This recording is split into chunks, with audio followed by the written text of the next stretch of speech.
Okay, what's up YouTube?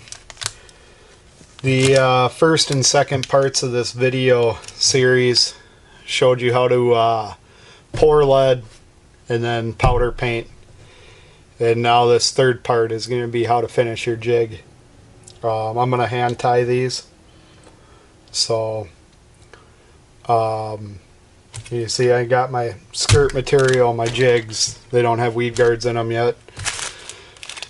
FG30 weed guards, 1/8 inch. I have my drill.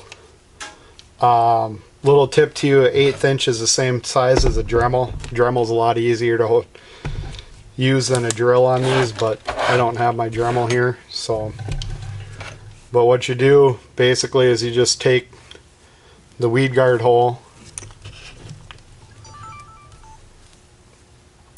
right there, and you just want to clean it out with an 1/8 inch drill. We're gonna crank the speed up on that. And what you want is a nice clean weed guard hole for your to accept your weed guard. So what I always do is I use it's a Gorilla Glue 5-minute epoxy, and it's real simple to use, kind of foolproof, which is good for me. So take, and is this one new? No, not new, old. But anyways, this stuff's probably 2 years old. Hopefully it still works. But you just take and push down on the plunger. Alright, one side stopped up.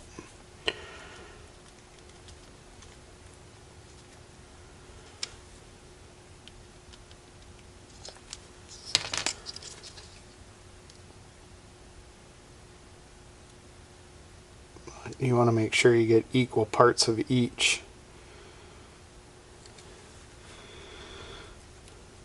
And it doesn't have to be right on, you can be a little bit off. We'll just go like that right there. Put the cover back on it, because that one side wants to keep leaking out.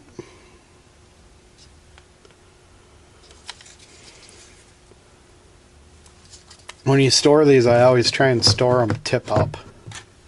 I don't want to do it against a reel. I'll go like that. That way gravity draws it back down so it's not leaking all over the place. But I just take a weed guard to mix it. And just mix it up. Usually use a plastic bag. Mix it up real nice and good. Then I throw this weed guard away because it's got too much on it. Just stick it there. Grab a couple weed guards. It's real simple. You don't want too much on there, you just want enough to cover the bottom of the weed guard, and you just take it and pop it right into the hole. Since that's a 1/4 ounce jig, you don't really hear it pop in there, but these other jigs, you'll feel it like solidly pop into place if it's done right. So just like that right there. Kind of take it and adjust it. But that's the weed guard. And next step you'll see is putting the skirt together. So we'll be right back. Alright, as you can see, I got all the weed guards in the jigs. Takes a little bit for it to set up. It says it's a 5-minute epoxy, but it's kind of cold out, so it'll probably take half an hour for it to set up. So I pulled some jigs off my stack here. We'll find a couple to tie here. I want to tie. We'll do an arky jig and a 3/4 bullet jig. So show you how to put the skirt together here. What you want to do, this is the pliers that I use, They're just really simple pliers. These ones are the old ones. The grooves are kind of wore out on them. And so what you got to do if the grooves are worn out, push your little collar on. You want it on there nice and straight. If the grooves ain't wore out, you can just keep it right on this tip. But the grooves are kind of wore out on it. So to keep it from slipping off, put it down like that. And then take your skirt material.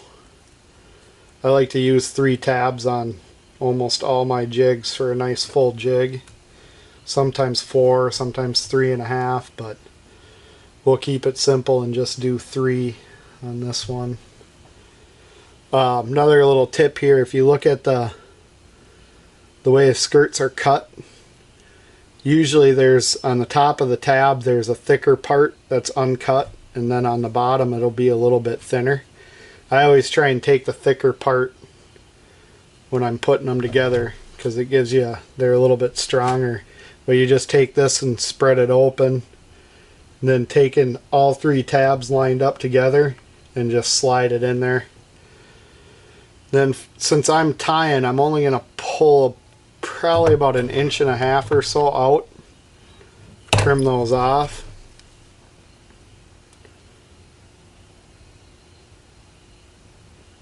Just like that. You want to get them somewhat even when you're trimming, just so it looks better. Just trim. Then sometimes you get skirt material and they're all stuck together, like you see some of these are stuck together. The easy way to get them unstuck, oh, let's see, I missed a little piece there. The easy way to get them unstuck is to just take your hands like this and rub them back and forth. It frees up everything. Then they're all unstuck. So, but to tie the jig, just take the jig. Well, first you take the skirt, and I always hold it in my hand like this. Get it like that, and I flip half of it over. Just like that. I want some of this textured skirt material to be on top, so I'm going to get some of that towards the top. And then I take the jig, just like this right here, and I just slide the hook right down the middle of it. Slide it over the jig, and then voila, you're ready to tie. So I'm gonna put that in the vise. And the wire that I use is it's 24 gauge floral wire. You can I get it at Menards, any home improvement store, flower shop, whatever. It's just a really light wire that's coated with a green coating. And after about 10 years it'll probably rust, but I'm not holding on to jigs for 10 years, so I don't really care. The reason that I wire tie is because I like how the jig poofs out more in the water, because you got tight tension against the jig head, so it makes the jig, you know, flare out more. So to tie, what I do is I always kind of pre-bend the wire so it's a little bit round. Come behind the jig like this, and then just do your first wrap like that, and then kind of look at the jig, make sure everything's where you want it. Come around again with this one, and then I take this top one, which is actually the bottom of the jig, and I just go around one more time. So it looks like there's 3 wraps on there, but you actually only went around once. But just get them nice and symmetrical. They don't really have to be, but I always like them to look nice. Then I grab my handy dandy little pliers here, and I just grab on. I take the wire and I fold it out into a T, so that my pliers have something to rest on, and I just pull it tight. Put a lot of tension on them. I want them nice and tight. And then I just simply twist the wire up so it's tight. And then when I do the cut, you leave about 1/4 of an inch out, like that. So there's a little tab sticking up, just like that. And then you fold it over. Grab your scissors. Cut the rest of the, rubber band off. And there you go. There's your jig. Now you have a nice hand-tied jig that won't fall apart. See how nice and flared out that skirt is just naturally because it's nice and tight. And I always take my jigs that I fish and I kind of trim them in a V. You know, some people do the exact opposite. But the shorter you trim these top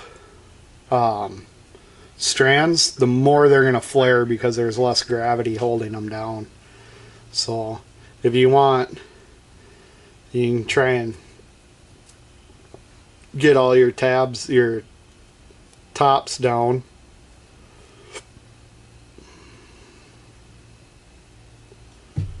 Kind of like that, and you can trim them off shorter and they'll flare more, whatever.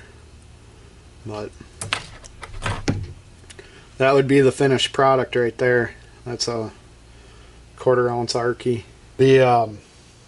I'll leave a link below for the products that I use. Basically all my skirts come from fishing skirts. And then I use a bunch of different suppliers for other stuff. Barlow's, lure parts online, Shorty's hooks, well, not anymore Shorty's because that's wholesale. Captain Hook's Warehouse would be their retail side of things. There's a ton of different places that you can get supplies to make your own jigs. So, you know, if you don't want to pour the lead, there's, you know, Boss Outdoors has fully painted jig heads that they, you know, that are fairly priced. Lure Parts Online, Barlow's, they all have fully painted jig heads that are better quality than what you're going to get from a major retailer. So check those guys out, and it's a good thing to do when you're, you know, especially if you're up north and it's winter time and you have nothing to do. Like right now, you know, the ice is kind of crappy. Our season closed last week, so otherwise I'd be out smallmouth fishing right now. But so it's basically just our time to get ready for the season to open up, and this is kind of what I do to fill the time that and work on kayaks or boats or whatever. But I hope you enjoyed the video. I hope you got something out of it. If you have any questions or comments on how you do it, let me know down in the comment section. I always like to hear different ways of how people do things. Not that I'm going to change my way, but it's always nice to hear how people do things. And if you like these videos, let me know and I'll make more of them. I got a ton of how-to stuff that I can do. So, but just let me know if you want to see more of these. Thanks. Have a good day.